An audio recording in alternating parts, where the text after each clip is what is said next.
உனக்கு தெரியுமா உன் பேச்சு ஒரு தூக்க மாத்திரை என்று? சந்திக்கிறேன் என்று அவள் சொன்ன பொழுது என் கடமை இன்னும் கூடி இருப்பதாக நான் கருதுகிறேன். நான் எப்பவுமே சொல்றது உண்டு, இந்த ஹால்ல உள்ள நுழையும் பொழுது என் மனசுல பிரார்த்தனை ஆரம்பிச்சிடும். இறைவா, என் உதடுகளில் இருந்து உதிர்த்தக்கூடிய வார்த்தைகளில் ஏதேனும் ஒரு சொல் என் பேச்சை கேட்க காத்திருக்கக்கூடிய இந்த மக்களுக்கு ஏதேனும் ஒரு சொல் அவர்களுடைய வாழ்க்கையை மாற்றக்கூடியதாக அந்த வெளிச்சத்தோடு அந்த சொல்லை என் உதடில் இருந்து உதிர்ந்து விடுவதற்கு நீ உதவி செய்ய வேண்டும் என்கிற பிரார்த்தனையோடு தான் நான் உள்ளே நுழைந்தேன். ஒரு விஷயத்தை சொல்லுகிறேன் மாணவ கண்மைகளே, யாருடைய உதடுகளில் ஒளிந்து கொண்டிருக்கக்கூடிய சொல் நம்முடைய வாழ்க்கையை மாற்றும் என்று நமக்கு தெரியாது. அது ஏதோ ஒரு புத்தகத்திற்குள் ஒளிந்து கொண்டிருக்கிறது, அது கூட நமக்கு தெரியாது. எவ்வளவு சீக்கிரமாக வந்து சேர்கிறதோ வாழ்க்கையில் மாற்றம் நிகழ்கிறது. நான் இங்க நிறுத்துகிறேன். நம் வாழ்க்கையை மாற்றக்கூடிய ஏதோ ஒரு சொல் நம்மை நோக்கி இந்த பிரபஞ்சம் வீசிக்கொண்டுதான் இருக்கிறது. கவனம் இல்லாத காரணத்தினால் அது கடந்து போகிறது. கவனம் பெற்று மீண்டும் அந்த சொல்லுக்காக நாம் காத்திருந்து அந்த சொல் ஒரு ரவுண்ட் அடிச்சுட்டு வரும்பொழுது 30-40 வருஷம் ஆயிடும். எவ்வளவு இளமையிலேயே நீங்கள் அதை பிடித்துக் கொள்கிறீர்களோ நீங்கள் அவ்வளவு சீக்கிரமாக ஜெயிப்பதற்கான சூழலை பெறுகிறீர்கள். நான் ஒரு விஷயத்தை சொல்றேன், என்னிடத்திலோ விஜயாலயன் சகோதரரிடத்திலோ இந்த முன்வரிசையில் உட்கார்ந்து கொண்டிருக்கின்றவர்களிடத்திலோ உங்களுக்கு பாடம் நடத்துகின்றவர்களிடத்திலோ இல்லாத ஒரு பெரும் சக்தி உங்களிடத்தில் இருக்கிறது. அதுதான் இளமை, அதுதான் காலம். அதை சரியாக அறுவடை செய்யுங்கள். என்ன ஒரு சோகம் தெரியுமா? என்ன ஒரு சோகம் அப்படின்னா, இளமை என்பது மை நிரம்பிய பேனா, எழுத தெரியவில்லை. முதுமை என்பது எழுத தெரிந்த பேனா, மை இல்லை. காலத்தை சரியாக அறுவடை செய்து கொள்கின்றவர்கள் வாழ்கிறார்கள். காலத்தை எப்படி அறுவடை செய்வது? நான் சிறிய பிள்ளையாக இருக்கின்ற பொழுது என் காதுகளில் பல சொற்கள் வந்து சேர்ந்திருக்கின்றன. யார் துணிந்தவன்? யாருக்கு அந்த துணிச்சல் இருக்கிறது? சொற்களை மிக சரியாக உள்வாங்கிக் கொண்டு அதை உள்ளே செலுத்தி தன்னுடைய வாழ்க்கைக்கு பயன்பாடுடையதாக மாற்றுகின்றவன் துணிச்சல் உடையவன். பல பேருக்கு அந்த துணிச்சல் கிடையாது. இந்த உலகத்தில் தோற்கின்றவர்கள் எல்லாம் துணிச்சல் குறைவினால் தான் தோற்கிறார்கள் தவிர வேறு எந்த காரணத்திற்காக அவர்கள் தோற்பதில்லை. ஏதோ ஒரு வினாடியில they give up. இந்த never give up அப்படிங்கிற அந்த கடைசி சொட்டு உள்ள வரைக்கும் நாம் ஒன்றை எதிர்கொள்வது அப்படிங்கிறதுக்குல நான் எல்லாருமே சொல்றேன், உங்க எல்லாருக்கும் ஒரு எதிர்பார்ப்பு இருக்கு. உங்க எதிர்பார்ப்பு எப்பொழுது நிறைவேறும் தெரியுமா? எப்பொழுது நீங்கள் உங்கள் போரை எதிர்கொள்ள தயாராவீர்களோ அப்பொழுதுதான் உங்கள் எதிர்பார்ப்பை நீங்கள் அடைவீர்கள். உங்களுடைய போரை எதிர்கொள்கிறீர்களா?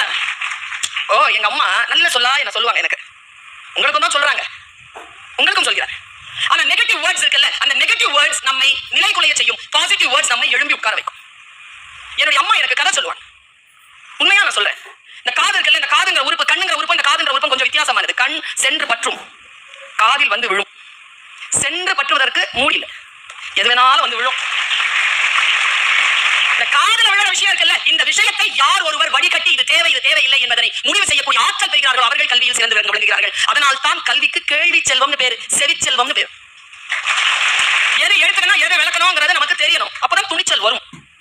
இல்ல என்றால் அது ஒரு குருட்டாம் போக்கு தான். நான் சொன்னேன், என்னுடைய தாய் என்னை தன்னுடைய மடியிலே உட்கார வைத்துக் கொண்டு அல்லது படுக்க போட்டுக்கொண்டு கதை சொல்லுவேன். நான் அம்மாவை கேட்டுக்கொண்டே பாயை பார்ப்பேன். கிழிந்த பாயாகத்தான் அது இருக்கும்.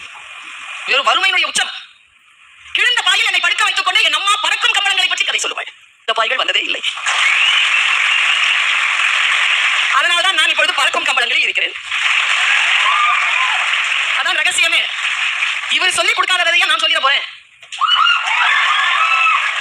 என்ன, உங்களுக்கு சில பறக்கும் கம்பளங்களில் பறக்கின்றவர்களை கொண்டு வந்து அப்படி காட்டிவிட்டு போகிறார் உங்கள் ஆசான். இதுவரைக்கும் 31 நாடுகள் பயணம் பண்ணியிருக்கேன் பேசுறதுக்காக. ஒரு டிக்கெட்டை கூட என் சொந்த செலவுல வாங்கினதில்லை. இப்ப இங்க வந்துட்டு போற செலவை கூட விஜயாலயம் தான் கொடுக்கிறேன். உலகத்தில் நாம் ஜெயிக்க வேண்டும் என்றால் அதுக்கு ஒரு ஸ்ட்ராட்டஜி இருக்கு குழந்தைகளே, உத்தி இருக்கு. நான் அந்த உத்தி உங்களுக்கு சொல்லி கொடுத்துட்டு வரேன். இப்போ இவர் கேள்வி கேட்கிறாரு, பொம்பளை பிள்ளைங்க எல்லாம் பதில் சொல்லுதுங்க. பசங்களுக்கும் பொண்ணுங்களுக்கு என்ன வித்தியாசம் தெரியுமா? தனக்கு தெரிஞ்சதை சொல்லி ஊர்ஜிதப்படுத்திக்கிறவங்க பிள்ளைங்க, பொம்பளை பிள்ளைங்க. தனக்கு தெரிஞ்சதை தேவையா இல்லாத இடங்கள்லாம் சொல்லாம எங்க தேவைப்படுதோ அங்க சொல்லி பேர் வாங்க. சும்மா கிடையாது. ஏன் தெரியுமா? எப்ப பார்த்தாலும் பொம்பளை பிள்ளைகள் இரு, உனக்காக தான் பேசுறேன், உனக்காக தான் பேசுறேன் இரு. எப்ப பார்த்தாலும் பொம்பளை பிள்ளைங்க நிறைய மார்க் வாங்குறாங்க, பொம்பளை பிள்ளைங்க நிறைய பாஸ் பண்றாங்க, பொம்பளை பிள்ளை. நான் ஒன்னு சொல்றேன், நாம நிம்மதியா இருக்கணும்னா அதுங்களும் ஜெயிக்கணும். நாமளே ஜெயிச்சிட்டு இருந்தோம்னா நமக்கு அது த்ரெட்டிங் ஃபேக்டர் ஆயிடும். அவங்களும் ஜெயிக்கணும், நீங்களும் ஜெயிக்க பிறந்தவர்கள் தான். நான் ஒன்னு சொல்றேங்க, என்னுடைய வார்த்தை இங்க இருக்கின்றவர்களிடத்தில் எல்லோருக்கும் புரிந்துவிட வேண்டும் என்ற பேராசை எனக்கு எப்பொழுதுமே கிடையாது.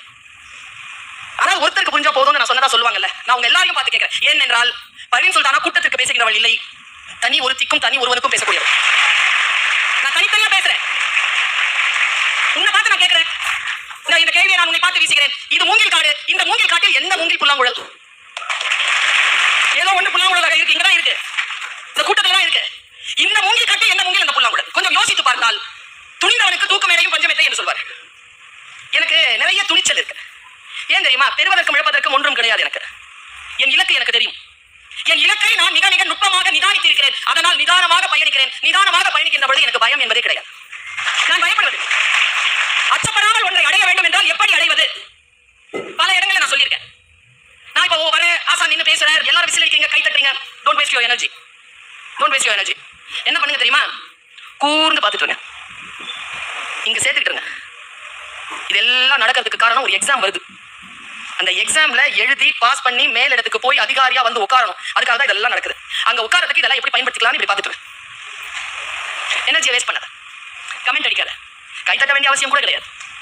நிதானமாக பாரு. கையில AK-47 இருக்கு. முன்னால உன்னுடைய இறை ஓடிட்டு இருக்கு. ஓடட்டுமே.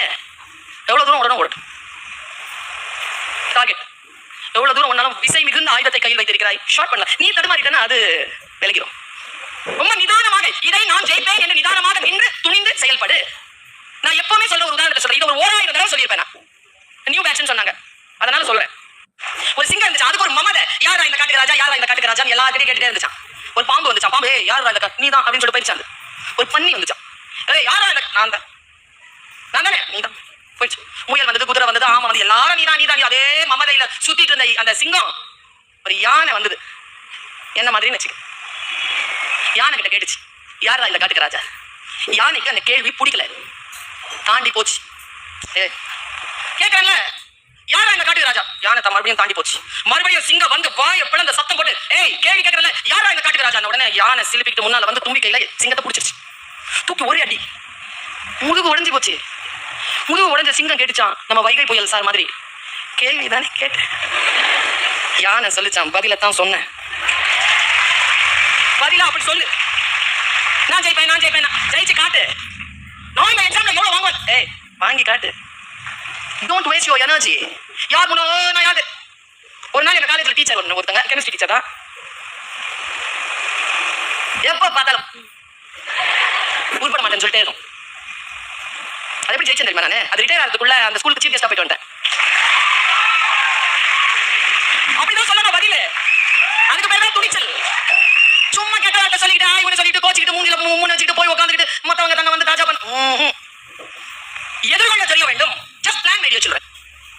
பிளான் பண்ணிட்டு மற்ற வேலைகளை செய். நீங்கள் எல்லாரும் சொன்னீர்கள். நான் ஒரு விஷயம் சொல்றேன் பாருங்க. யார் ஜெயிக்கிறார்கள் தெரியுமா? யாருக்கு மொழி சரியாக வருகிறதோ அவர்கள் தான் ஜெயிக்கிறார்கள். மொழியை கையில் பிடித்துக் கொள்ளும். எது பேசினாலும் உங்களுக்கு தெரிய வேண்டும். யார் என்ன பேசினாலும் அது உங்களுக்கு புரிய வேண்டும். கேள்வி முதல்ல புரியணும். ட்விஸ்டரா வரும் கேள்வி. அந்த fraction of secondல அந்த 2 secondsல 1 secondல கேள்வியை புரிஞ்சுக்கிட்டு அந்த டிக் பண்ணணும். அப்ப கேள்வியை புரிஞ்சுக்கணும்னா மைண்ட் எவ்வளவு கிளியரா இருக்கணும், எவ்வளவு லாஜிக் மைண்டா இருக்கணும். வெறும் மனப்பாடம் செய்வதன் மூலமாக எல்லாம் இந்த எக்ஸாமை ஜெயிக்க முடியாது. ஓரளவு தான் ஜெயிக்க முடியும். லாஜிக் क्वेश्चंस எப்படி? மனதிற்குள் இப்ப நான் இங்க உட்கார்ந்திருக்கிறேன், கையில ஒரு குறிப்பு கிடையாது.